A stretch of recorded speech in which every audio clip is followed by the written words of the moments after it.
పిఠాపురం నియోజకవర్గానికి సంక్రాంతి పండుగ ముందే వచ్చిందని జనసేన సీనియర్ నాయకులు తెలగంశెట్టి వెంకటేశ్వర్లు అన్నారు. డిప్యూటీ సీఎం పవన్ కళ్యాణ్తో సంక్రాంతి పండుగలో పాల్గొనడం సంతోషంగా ఉందన్నారు.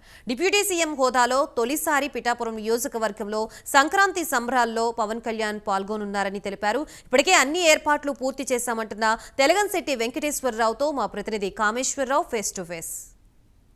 పవన్ కళ్యాణ్ అయితే మాత్రం పిఠాపురం నియోజకవర్గం రానున్నారు. దీనికి సంబంధించిన ఏర్పాట్లన్నీ కూడా పిఠాపురం నియోజకవర్గ ఇన్ఛార్జ్ మర్రెడ్డి శ్రీనివాస్ గారి దగ్గర నుంచి చూస్తున్నారు. సార్, రేపు AP deputy CM Pawan Kalyan garu Pithapuram నియోజకవర్గం రానున్నారు. ఇటు ఎలా ఉండబోతుంది టూర్ మొత్తం? అందరికీ నమస్కారం అండి. మీకు తెలుసు సార్, డిప్యూటీ సీఎం సార్ 3 రోజుల క్రితం చెప్పారు, ఏడీబీ రోడ్లో 2 యువకులు ప్రమాదానికి గురై మరణించిన వెంటనే వారికి ఆర్థిక సహాయం చేసిన సందర్భంలో ఒక మాట చెప్పారు. నేను స్వయంగా వచ్చి ఈ రోడ్డు యొక్క స్థితిగతులను నేను పరిశీలిస్తానని, అదేవిధంగా డిప్యూటీ సీఎం సార్ రేపు 10 గంటలకు రాజమండ్రి చేరుకుంటారు. అక్కడి నుంచి ఏడీబీ రోడ్డు, పెద్దాపురం, సాంబలకోట మీదుగా పిఠాపురం చేరుకుంటారు. రోడ్డు పరిశీలన అయిన తర్వాత ముఖ్యంగా ఈ పిఠాపురంలో లాంచ్ చేసేది ఏవైతే ఈవేళ మినీ గోకులాలు శాంక్షన్ కాబడ్డ రాష్ట్రంలో 12,500లో మొట్టమొదటిగా కుమారపురంలో ఒక కంప్లీట్ అయిపోయినటువంటి మినీ గోకులాన్ని ప్రారంభించి సార్ ఇక్కడికి వేదిక దగ్గరకు వస్తారు. ఈ సందర్భంగా ఈ పండగ సమయంలో వస్తున్నారు కాబట్టి జిల్లా యంత్రాంగం అంతా కూడా చాలా భారీ ఎత్తున ఏర్పాటు చేశారు. వివిధ స్టాల్స్ అరేంజ్ చేశారు.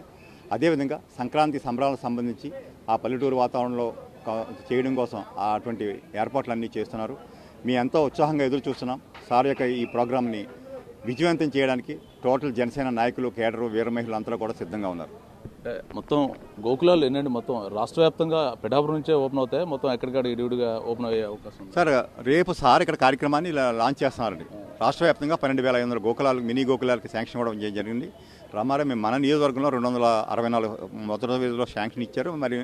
మరిన్ని అప్లికేషన్లు పరిశీలనలో ఉన్నాయి. అందులో కొన్ని పూర్తయినవి రేపు ప్రారంభిస్తున్నారు. తదుపరి రేపేళ్ళలో మొత్తం రాష్ట్ర వ్యాప్తంగా ఈ కార్యక్రమం మొదలవుతుంది. అంటే ఈ గోకులాలతో పాటు అనంతరం గోకులం ప్రారంభోత్సవం అనంతరం కూడా ఇక్కడ సభలో మాట్లాడుతున్నారా సార్? సభ ఏర్పాటు చేశారని ఇక సార్ ప్రసంగిస్తారు. సభ అనంతరం ఏముంటాయి కార్యక్రమాలు? సభ అనంతరం సాధారణంగా చేబ్రోల్ గెస్ట్ హౌస్ కదా లంచ్ దాని అనుకూలంగా ఉంటుంది. లేకపోతే డైరెక్ట్గా ఎయిర్పోర్ట్కి వెళ్ళిపోయి సార్ రిటర్న్ అయిపోతారు మంగళగిరి. ఇప్పటికే పవన్ కళ్యాణ్ గారు చెప్పినవి కూడా చేస్తున్నారు. ఎలక్షన్ ముందు ఏదైతే హామీలు ఇచ్చారో ప్రతి హామీ తూచా తప్పకుండా పాటిస్తున్నారు. ఈ నేపథ్యంలో ఇప్పటివరకు పిఠాపురం నియోజకవర్గంలో ఎన్ని అభివృద్ధి కార్యక్రమాలకైతే శ్రీకారం చుట్టారు? సార్, మొట్టమొదటిగా గ్రామీణ రోడ్లు శాంక్షన్ ఇవ్వడం జరిగింది. రమారం 20 కోట్లతోటి ఈ శాంక్షన్ చేయడం జరిగింది. 12 కోట్ల రోడ్లు అయితే ఆల్మోస్ట్ 80 to 90% కంప్లీట్ అయిపోయి, మిగతా ఈ 8 కోట్లు కూడా బిఫోర్ మార్చ్ కంప్లీట్ చేయాలని లక్ష్యంతో పనిచేస్తున్నాం. అదేవిధంగా 12 కోట్లతోటి బీటీ రోడ్ శాంక్షన్ చేయడం జరిగింది. అదేవిధంగా మీరు చూసుంటారు, R&B రోడ్లు 6 కోట్లతోటి గుంతలు పోర్చడం కోసం శాంక్షన్ ఇవ్వడం జరిగింది. ఆ వర్క్లు కూడా more than 50% కంప్లీట్ అయిపోయి ఈ సంక్రాంతికే పూర్తి చేయాలని ప్రయత్నంలో ఉన్నాం. కాకపోయినా సరే ఈ నెలాఖరికల్లా మొత్తం గుంతల రాష్ట్రంలో ఈ పిఠాపురం నియోజకవర్గంలో ఏదైతే మన ముఖ్యమంత్రి వర్యులు వారు చెప్పారో రాష్ట్రంలో ఎక్కడ గుంతలు ఉండడానికి దాని తదనుగుణంగానే పిఠాపురంలో కూడా ఆ కార్యక్రమాలు జరుగుతున్నాయి. 6 కోట్లతోటి R&B రోడ్ల రిపేర్ కార్యక్రమం ఇక్కడ సాగుతుంది. అదే కాకుండా సార్ హామీ ఇచ్చిన విధంగా 100 పడకల ఆసుపత్రి 34 కోట్లతో శాంక్షన్ జరిగింది. ROB నిమిత్తం కూడా అడుగులు పడ్డాయి. అదేవిధంగా పాడాని ఫండ్ అంటే 100 కోట్లు 100 పడకల ఆసుపత్రికి ఫండింగ్ ఎంత? 32 కోట్లు బిల్డింగ్ నిమిత్తం అండి. 4 కోట్లు ఈ మెయింటెనెన్స్ నిమిత్తం శాంక్షన్ చేశారు. ఇప్పుడు పిఠాపురం అర్బన్ డెవలప్మెంట్ అథారిటీ కూడా ఓపెన్ చేశారు. దానికి సంబంధించిన పనులు పురోగతి ఏ స్థాయిలో ఉన్నాయి? అదే ప్రస్తుతం కమిటీ అయితే జరిగింది. ఇటీవల దానికి సంబంధించిన పోస్టులు కూడా క్యాబినెట్ అప్రూవ్ చేయడం జరిగింది. త్వరలో దాని కార్యాచరణ కూడా మొదలవుద్ది. ఒక్కసారి పాడా వచ్చిన తర్వాత ఇక్కడ కోఆర్డినేషన్ చాలా బాగా జరుగుతుంది. అన్ని డిపార్ట్మెంట్ అనుమతులు కానీ ఇంకా త్వరితగతిన ఈ పనులు చేయడానికి అవకాశం ఉంటుందండి. అంటే రేపు పవన్ కళ్యాణ్ గారు ఈ సమావేశం అనంతరం కూడా కార్యకర్తలతో సమావేశం అయ్యే ఇంటరాక్షన్ ఏమైనా ఉండొచ్చు అంటారా?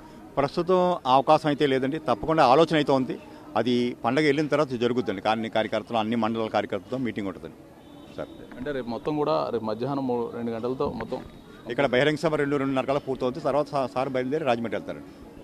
ఇది ఇక్కడ ఉన్న పరిస్థితి చూసుకుంటే రేపు AP deputy CM Pawan Kalyan Pithapuram రాక సంబంధించిన అన్ని ఏర్పాట్లు కూడా పూర్తి చేస్తాం. దానికి సంబంధించిన మొత్తం కూడా రేపు ఏర్పాట్లన్నీ పూర్తయ్యాయని చెప్తున్నారు. దీంతోపాటు ఇక్కడ గోకులం ఏదైతే ఉందో 2,500 NRGS నిధులతో 2,500 గోకులాలు అయితే నిర్మించాం. దానికి సంబంధించి రాష్ట్ర వ్యాప్తంగా కూడా పిఠాపురం నుంచే పిఠాపురం నుంచి అయితే ప్రారంభోత్సవం జరుగుతుంది రాష్ట్ర వ్యాప్తంగా. దీనికి సంబంధించి ఇప్పటికీ అన్ని ఏర్పాట్లు పూర్తయి. దానికి సంబంధించి దాని అనంతరం కూడా ఏదైతే ఉందో పిఠాపురం గవర్నమెంట్ స్కూల్లో అయితే మాత్రం బహిరంగ సభ కూడా నిర్వహించనున్నట్టయితే ఇన్ఛార్జ్ అయితే మాత్రం చెప్తున్న పరిస్థితి ఇక్కడ ఉంది. ఇది ఇక్కడ ఉన్న తాజా పరిస్థితి. Auto studio.